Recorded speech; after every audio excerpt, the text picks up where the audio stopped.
I recently had rented a Dodge Challenger. Yeah.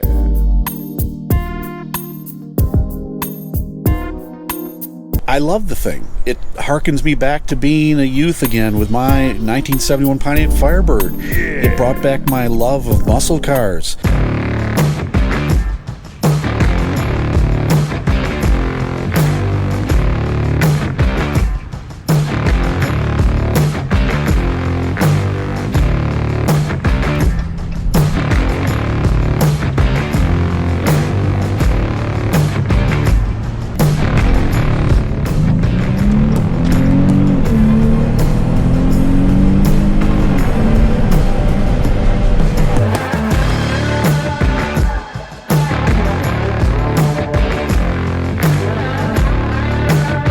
Now I'm purposely using my onboard camera on my GoPro here so you can hear the ambient sound here in the cabin.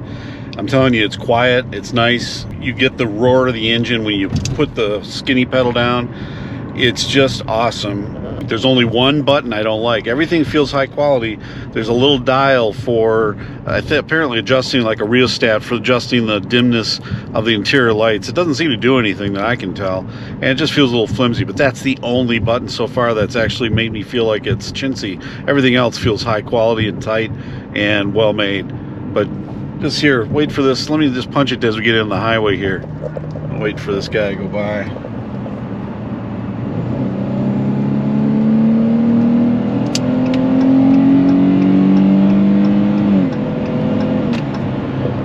I mean, it's insane. You're up to 80 miles an hour within seconds just getting on it. This thing knows how to move.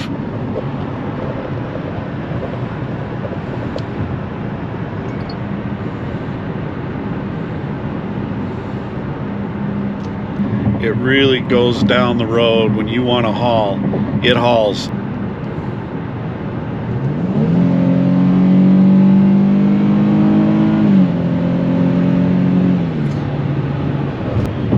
The transmission is smooth as silk.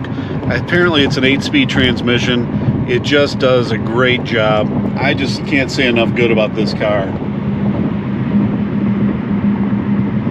It just hugs. You can tightly maneuver. It's a wonderful, wonderful handling car. Let me tell you about this all-wheel drive system. It's a little magical. There's no button to engage it. There's no lever to engage it. The all-wheel drive system comes on by itself when you have the windshield wipers turn on, or if the temperature gets down to a point where there could be snow or freezing. It's pretty cool because it's normally rear-wheel drive, but it knows when to put it on. Normally I'm very skeptical of such technology because I work in technology and I know software, I know electronics, and things are not always as they seem.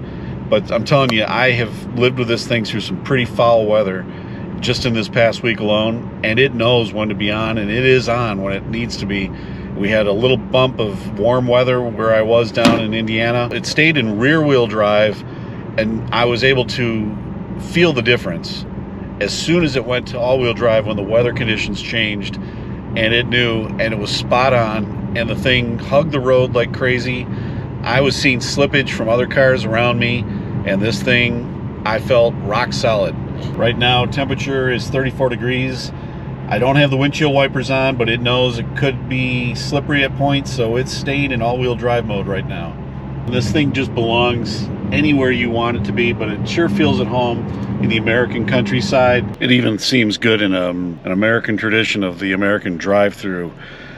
Getting your coffee and donuts, and you don't feel out of place. You don't feel like a princess in a cement factory. You know you belong, but you could be in Miami, glitzy, and feeling good. This is a good car. The heated seats, they're fully heated. They encompass you. Just a beautiful recliner. The heated steering wheel, the entire steering wheel is heated, not just little parts of it, the whole thing. Rough roads like we have in Michigan, nothing seems to faze it. It's a really, really perfect Midwestern muscle car.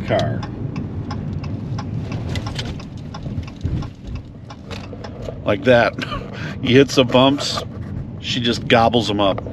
You know, ever since I got back from that business trip, I haven't been able to stop thinking about that Dodge Challenger, and when I turned it in, I gotta admit I was kind of sad, and I actually told the Enterprise rental lady, I said, This may be one of the most expensive business trips I've ever had because I may have to buy one of these things. I looked at production numbers. 750,000 Challengers of this third generation, I think, have been built. And interestingly, it looks like about 49 to 56% year over year are made with the V6s in them.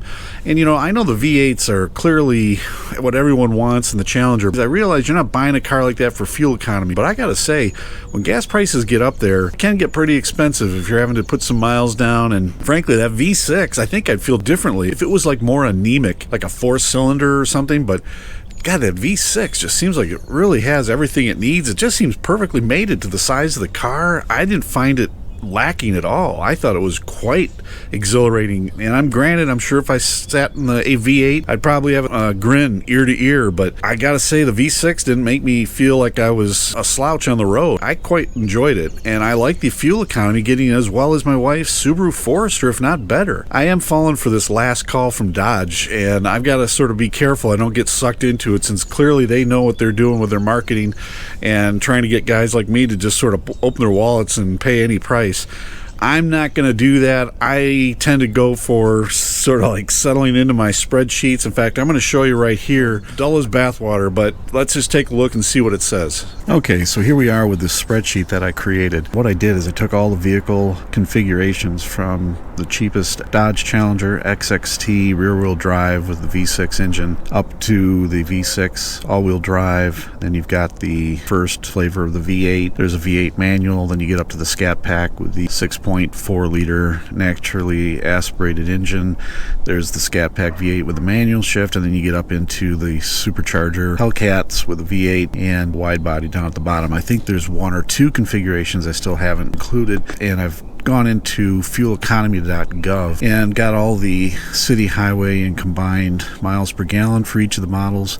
I've put down the base MSRP, and then this is my insurance for 6 months for each of the cars. Now, this is something that only individuals can do themselves. I have good credit rating, got a really clean driving record. This would be for 6 months on a V6, on the V8, and then down into the Hellcats. Of course, that really bumps it up. I imagine because they're just so sought after as a stolen vehicle, in addition to the risk that they probably see that you're going to hot dog and maybe do things that are crazier than you would if you had a less powerful vehicle. I've created the ability to pick any two that I want to compare, and then those differences show up here from the cheapest model to the most expensive model. You can see the difference on those base MSRPs alone. The difference is $47,590. That is just shocking to me, to think the same body, vehicle, interior, everything about it except what's under the hood. That just blows me away. Maybe it shows the genius of Dodge of having so many flavors to try to cover so many different demographics. This is maybe a bit retentive, but I do like to see how much the difference is for a daily basis, weekly basis, monthly basis, yearly basis, and then a 5-year ownership based on what our current fuel prices are to when we were at the maximum. June 11th, 2022 was our gas high prices. Put these current gas prices based on March 26th of 2023. Also got for the different 3 grades of 87 through 93 octane that we have available here locally on the west side of Michigan. And I'm also putting in the projected number of miles that you might expect to drive. There's about 15,000 miles for most folks, and then what that means in terms of daily miles, weekly miles, monthly miles. If you were buying the cheapest V6 Dodge Challenger compared to the Hellcat, you're going to be paying anywhere from $3.74 to $7.33 per day more by going with the Hellcat over the V6.